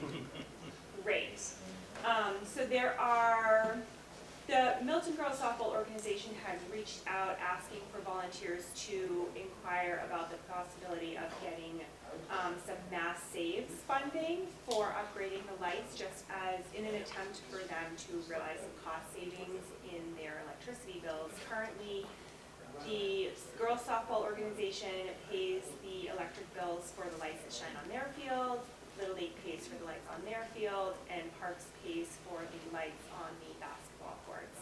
And those bills are very high. It's a very inefficient use of energy because the lights are used a lot in a very concentrated period of time, the softball, baseball season. And then they're not used virtually at all for the remainder of the year. So when the lights are not used for that length of time, there's often repairs and replacements that need to be made frequently, and the bill can be upwards of $3,000–4,000. That's the highest one. For 1 month in the busiest season, I think September is the one where they use them the most because they're still playing, and of course it's getting darker.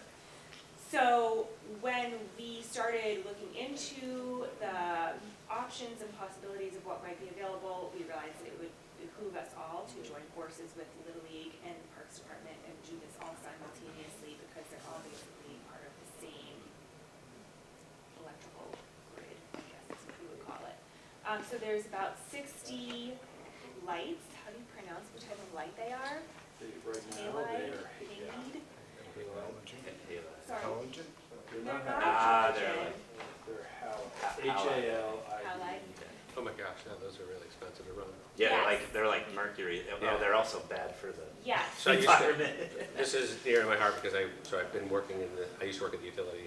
Oh, okay. And I work on the Max Sales program probably for the last 15 years, so, keep going, I don't want to interrupt, but I'm interested in Okay. the project, because, and one of my questions is gonna be, have you already got how much you're gonna get back, and, Yeah, like Payback. do you know what the payback is in terms of? No, mass saves is our biggest question mark right now. It's very hard. It has proven so far to be very hard to get information from them. oh, So that is a big question mark. We do not know how much funding we could get from Is them it- and in what isn't there- format. shouldn't that's something I be a can help huge- you with. That would be Yeah. great. Shouldn't there be a huge, yeah. It has been confirmed that this project would be eligible for that program. Yep, it but would. we How don't much of a know percent? For how much. Oh, they pay a lot for these, yeah. Okay. Well, so there's not there's not as much savings as you would think, because they only run the lights during the games, which isn't a portion of the night. Right, And so it's not like they run them 24 hours a day. correct. There is savings, but not a ton of savings. I think it was estimated that it would be 33% savings.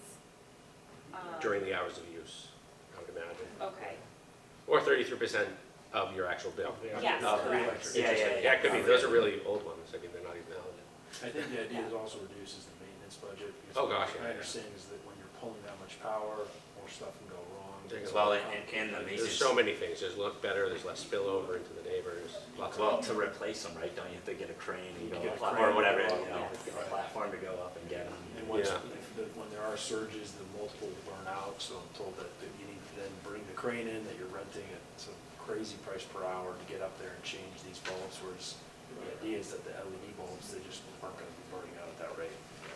Yeah, well, so it's funny, I'm sorry about the time, it's just I had the same question today from a manufacturer asking if the utilities run this specific program for ball fields in Massachusetts, because they want to see if they can get funding too. So I have a question in to Eversource and National Grid myself, so, Okay. yeah, it's interesting. Yeah, so we have, I'm sorry, go ahead. I was just gonna ask, is all the lighting improvements on existing poles? Are you talking about any new poles or anything? No, we're not So it's adding gonna any reduce new- the impact on neighbors? Yes. That's the issue Yes. down in It's basically replacing Lower those. Downs. It's replacing the existing metal halide with LED. Well, on the probably existing all poles. rewiring. I think Oh, that yeah, the there's the poles wire. do have to be swapped out as well, just because what's there currently does not support what would be newly installed.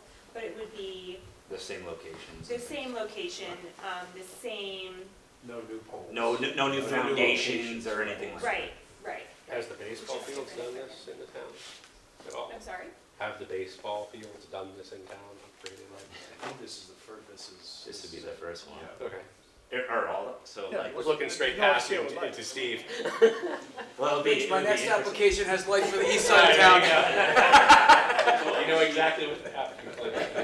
There's no other field of lights, I don't think, right? I don't- Yeah, what else has, Cunningham, I there is. believe, has lights. Well, Guile Road, the baseball field Cunningham baseball? has. Oh, no, that isn't. Right. Either? No, we have nothing at Cunningham, there's nothing on the east side. Not Cunningham, but at the Guile No, Road. they're talking about, that's what they're talking about, the Milton Right. National. Oh, you're talking about the National Little League? They're- Oh, Yeah, okay. yeah, I'm sorry. yeah, They're talking about. Yeah. They are. We wish we had lights. This project does include the baseball. It includes Yeah, yeah, yeah. the- I'm sorry, okay. Kevin. I was just thinking you were National behind. League. The Guile Yeah. baseball field has lights, the major league field. Pete Kelly? Yeah. Oh, No, yeah. no, not No, Pietelli. no, Can't Not tell you Pietelli. what I was talking It about. only has No, one. Kevin, No. he's talking about the big. Baseball field. Oh, No. Babe Ruth? Yes. No. Yeah, there's no lights over the Babe Ruth. No, I was thinking There's of one baseball. light, posts like, out in the middle. Yeah, I know that, Yeah. but that's not, yeah. It points at the baseball field, but it probably Okay. is not sufficient. I get it. Yep. So you were that's a true estimate that you gave us, right? So what's the total again? So the estimate currently is $137,010, but it does not include an approximate $20,000 cost for an electrical engineer. And this is a quote from the electrical company that installs and maintains the lights currently. So he was wanting to get a more thorough detailed quote from an electrical engineer, which we didn't have time to do in advance of this application. But this was as accurate as he felt he could make it. And so the total, And then there is a potential payback from some, I would think Mass Save or something would give a good chunk, you know. And chunk Milton into it. Girls Softball and Milton National Little League have said that they will contribute a portion to this project, as well as the Milton Parks Department. So there is the support of all the organizations involved.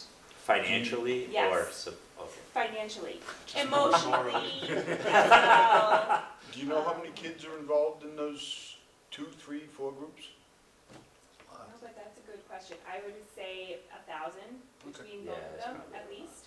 A lot. It also that are covers the going basketball courts. Yeah, basketball, Little Softball League, that are down Fall men's softball? Right. So by the time, if you're invited to submit a full proposal, Yeah. by the time January comes along, you'll be able to tie down some of these numbers more. I think so, yes. Maybe identify some matching funds or something, you know, try to get the whole thing together. Yes. Yes. I think it would be important, yeah, you don't have a lot of time, like 2 months, to try to get the, you know, matching funds or whatever, would be important, as well as the, Yeah, if you knowing that Mass. my email's on the planning board's website, Rich Okay. Taylor, and if you email me through there, I'll set you up with the person that I That can would run be fantastic. this program. Great. Yes, that'd be great, yes. And I just noticed on the first slide, I think it said, it might have said 177, I just wanted to clarify, it is 157, that's what we're. Like, That's- well, I that's the put total. I put 20 for your I electric. know, I know, but I think it's I 130 resubmitted, yeah, plus 20. I know, I sent it in So it's twice, so I already 157? added it in. Okay. So it's 157 I'll total, update it. there's gonna be contribution, so it won't actually be 157. And I had 177? Mhm. Yeah, okay. Um, Julia, could you update the tracker? Sure. And I think that the turnaround for completion of the project will be relatively quick once we have the funding in place, because the electrical company is, you know, ready to go give it the word. And I think it's just, he has on here an 8-day rental for the boom. So it seems like within a week or two, The fixtures themselves though, have you said how long they take? to acquire, the ones that Supply. he Supplies The tough. ones that Yeah, he yeah. quoted are made in America, and I think readily available, or, you know, easily ordered. Okay, yeah, they're usually like 8 to 10 If you weeks. need to replace poles, 12 lead weeks time on maybe. those can be longer, but, you know. Yes. Yeah, Certainly. But between the time of funding Yeah, being I mean- announced Yeah. and, you know, Yeah, just so, yeah, I think you were here early on when I showed you like the time I've schedule, been so. here. So, yeah, so it's really July. It Yes. really is until July 2023 that we'll Right. even be able to, and I would imagine Financially. they wouldn't wanna do this project until the completion of the season, so it wouldn't be until that fall. Till that fall. But they would wanna do it anyway, so there would be time to order. Mm-hmm. I don't know, who knows what next year, how long things will take, but the work itself wouldn't take that long. It's probably an obvious comment or question, or just, I would just say, as a former softball parent, the proposal appropriately focuses on the green aspect and the energy efficiency. I would just make sure your consultants are working with, making sure the performance aspect, right, the field is lit properly for, you know, it is the high Yes. school varsity field, and, you know, There So was a Little League conversation does, about yeah. foot Out- candles. yeah, right, Whatever exactly, it is. exactly. I'm not an expert in Right. that, but just outfield darkness and, you know, Yes. as players get older and hit the ball further, you know, that's all a thing, and Mhm. I'm sure you're capable of, you know. but I think But it would, there's minimum standards for Little League, and Yeah. so Milton National is gonna have to go off those minimal standards. Yeah. Minimum standards, my understanding is, I don't think Milton softball has the same minimum standards, but we'll certainly make sure that. Well, I would just point out, though, Standards. it is the varsity field, and they Right. do play night games. are you talking about lighting standards? Lighting standards. Uh-oh, To sure, get a it's gonna rebate, be you're gonna have way- to meet them, Right. so you wouldn't get their money anyway if you didn't. What's that? You wouldn't get a rebate if you didn't meet the standards. But the playing. There's like, there's Oh, like leagues. oh, I'm I talking, I get I'm it. talking- I'm sure, I'm yeah. I'm talking about competitive. Oh, okay, all There's right. league, they're called, what was it, foot Foot can? candles. Certain Foot Yeah, candles exactly. Yes. for it. Yeah. The So I'm not men the are expert in that, I on the just, ground. you know. Mhm. making sure Yes. what goes in there is the same like quality as what's. Right, we don't wanna roll it out and then no one can catch And then you fly can't balls. see. Right. As the real story is. Disappear into the darkness. both of my daughters were Milton High pitchers, and I wanted the outfielders to be able to catch a fly ball, you know? He wants those lights a little bit higher. But I think it will, what's good is to have like baseball, softball, Parks and Rec, get all those letters of support, because at least you're affecting, whatever you said, 1,000 people or whatever. Touches With this a lot of project, people, this you touch a lot of people with this project, and it's good for the environment and everything, so. And I know in the youth league, playing under the lights is a big, Oh, it's a big so, deal. yeah. You know, I have neighbors on my street that it's so exciting when they get to play under the lights. High school too? And high school too, yeah, no, night games are a big. It was a big thing. Family members can come that can't come during the 3:45 games, and it's an absolute, benefit to them. And it would save these organizations so much money Yes. that they could really use to put towards other improvements and Are projects. these organizations paying for the power? Yes. Even like the men's softball league that, Oh my you wanna go watch me tomorrow night at 8 o'clock, 8 PM. We pay the electric bill, it's all on a meter, and Kevin sends out the bills to these different organizations. He sends them all out of bill. Yep. have to punch a clock when you go on the field? So I think it would be, When you hit it, when you put the light on, you're on the meter. You get it off, you're off, yep. but I think it would be helpful though, knowing like, this is a big chunk of, big chunk of CPA money too, is like, how much are these groups saving, and if they can contribute to it, that would be a huge, Yes, a huge yes. thing for Yeah, our committee. we're definitely, the groups are definitely committed, everyone's committed to contributing. That's- Financially. Yes. Financially committed to Right. contributing Right. financial dollars. And we're it's a bit, we're gonna make sure we look, really drill down on the numbers, but I'm thinking it's about $6,000 to $8,000 a year in electricity savings, in terms of dollars across all the properties, basketball, baseball, and softball. That's great. Great. Thank you. Thanks for your application. Sure. Thank you. Okay, thank you. That's it. Not bad. See, ran a tight ship. 8:30. It's before Hey. 8:30. Right. Yankees are up 1-0. Are they? We have to do like a motion to Yeah. adjourn and all that? Yeah, I guess so. So Motion. move we be adjourned unless there's Yeah. other business. All right, all those in favor? Aye. All right. Yes. I did. So next meeting will be in 2 weeks, and it will be at the